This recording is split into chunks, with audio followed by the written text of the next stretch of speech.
Bonjour, ici Karine Toussaint, conseillère en droit social à l'AISF. Je vous parle aujourd'hui, dans le cadre de la formation sur le statut de votre personnel, du contrat de 25 jours. Vous le savez, le choix d'un type de contrat de travail est souvent lié au coût du travailleur. Eh bien, nous vous présentons aujourd'hui un contrat spécifique au secteur sportif et socioculturel, contrat très économique puisqu'il est complètement exonéré de cotisations sociales. Cela signifie donc 34% d'économie pour l'employeur. Il s'agit du contrat de 25 jours, également dénommé article 17, en référence à l'article 17 de l'arrêté royal du 28 novembre 1969 qui l'a créé. Vous le voyez, ces dispositions légales ne sont pas neuves, et ce système est pourtant encore assez méconnu. Qui sont donc ces vacataires? Eh bien, ce sont les travailleurs comme les autres. Ils sont seulement exonérés d'ONSS dans le cas d'une occupation occasionnelle pour maximum 25 jours par année civile. Attention, on parle bien d'année civile et pas de saison sportive. Trois possibilités existent pour bénéficier de cette mesure.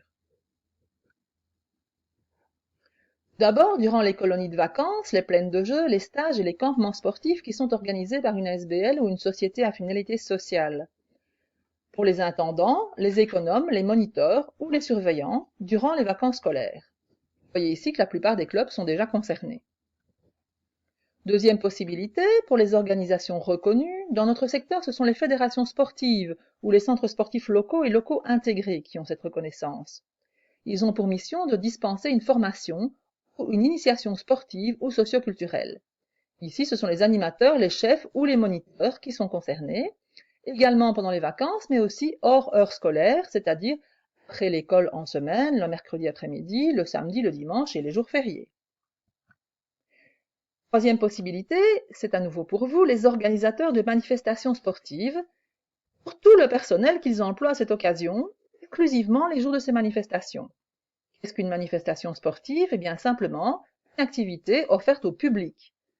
Évidemment, un match de hockey est une manifestation sportive. Que le public soit payant ou pas n'a aucune incidence sur la mesure.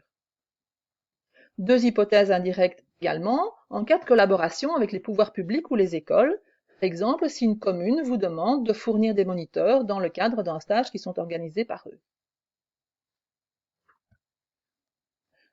On l'a dit, le vacataire article 17 est un travailleur à bon marché. Il faut simplement retenir que la durée des prestations est de maximum 25 jours par année civile, chez tous les employeurs confondus.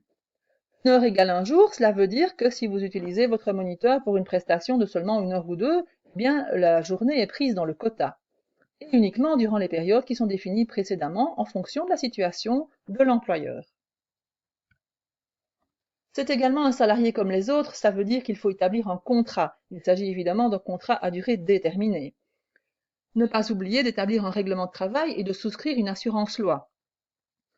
L'AISF peut vous aider à établir ce règlement de travail, nous disposons d'un modèle spécifique pour le secteur sportif. Vous pouvez également visiter le site de l'ONSS pour plus d'informations. N'hésitez pas à me contacter si vous souhaitez des informations supplémentaires, vous avez là mes coordonnées. Vous pouvez également visiter le site de l'AISF et le site geretonclub.be. Je vous remercie.